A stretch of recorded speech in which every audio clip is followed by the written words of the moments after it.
Very much, Vinny. I appreciate that. It is early in the morning here. I'm always honored to be associated with CPPR. Dr. Danarouge, Professor Abraham, recall with great pleasure when I was down there with you the last year on the energy program, and you're doing great work. And of course, to be at Sacred Heart with young people who are the future not only of India but of the world is a great honor.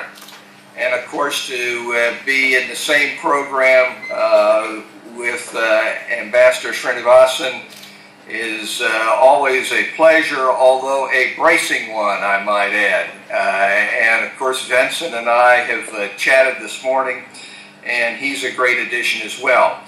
Just let me give you my perspective from a personal point of view. The first question is, why would anybody in the United States get up at 3:30 in the morning to be on a Skype call with India? And the reason for that is that I believe very strongly that the U.S.-India relationship is the most important bilateral relationship in the world.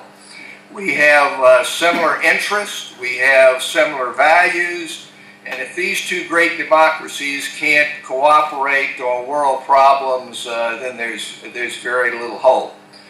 The second reason is I want to make it very plain that there is strong bipartisan support for the U.S.-India relationship in the United States. Both sides of the aisle, Republican and Democrat, value this relationship. Now, I'm a Democrat, have been involved with presidential campaigns since 1964, and I feel very strongly, unlike the ambassador, I feel very strongly that Hillary Clinton will be the best for U.S.-India relations, and I'll come back to that in a moment. But I will say that in my over 50 years of association with presidential campaigns in the United States, this is the most unusual one that I have ever seen. And the reason I think that it's so unusual is that the medium has become the message, in the sense that we have a candidate who for the first time is importing into the presidential campaign the techniques of what we call reality TV, reality television here in the United States. I don't know how many of you have ever gone online and seen old broadcasts of The Apprentice. The Apprentice is a reality TV show, so-called, starring Donald Trump. And it isn't really reality at all. What it is a setup to provide some tension, some viewer interest, and the use of the famous phrase when they eliminate a contestant of "you're fired." And for some reason that has entertainment value. And these qualities have all come for the very first time that I'm aware of into a presidential contest.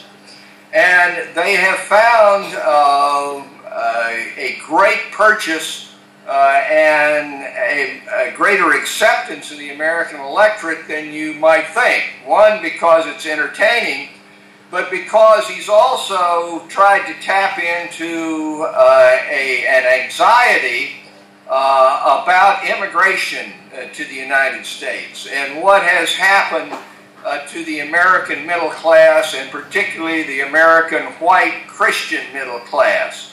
And he has created an atmosphere of siege that we have to build a wall to keep out all those Mexicans who he's described as rapists and bad people.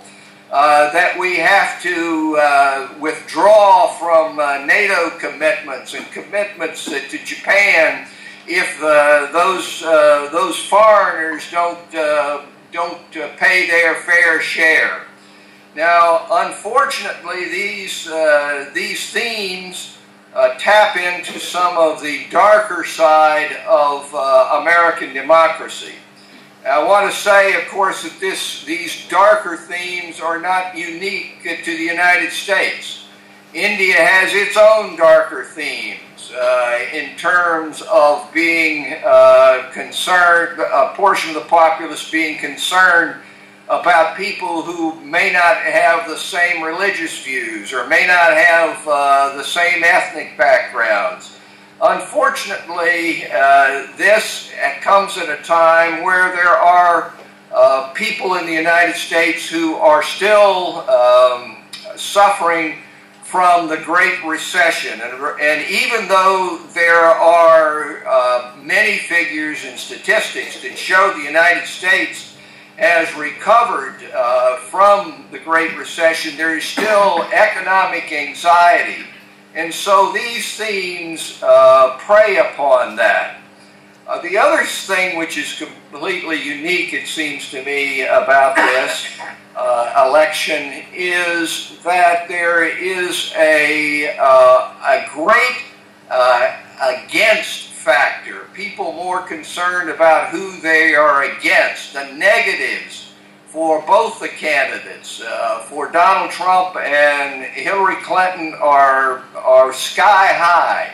And so you get a negative view rather than looking at Hillary Clinton in terms of what she has been able to accomplish in terms of women's rights, in terms of health care, in terms of supporting environment and the measures against climate change.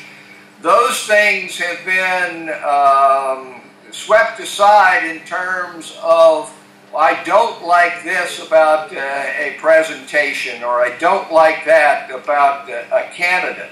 And so in these kinds of situations, a third and even fourth parties have a broader role than you might expect. And I don't know how much you're hearing in India about the Libertarian Party or about the Green Party.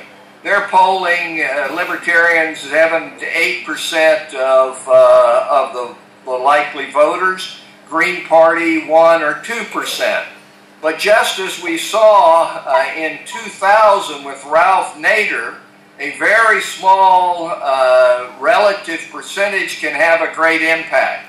And so I think that is something to look at. Ambassador Srinivasan is quite right that what we have in the United States are 5 or 6 so-called battleground states.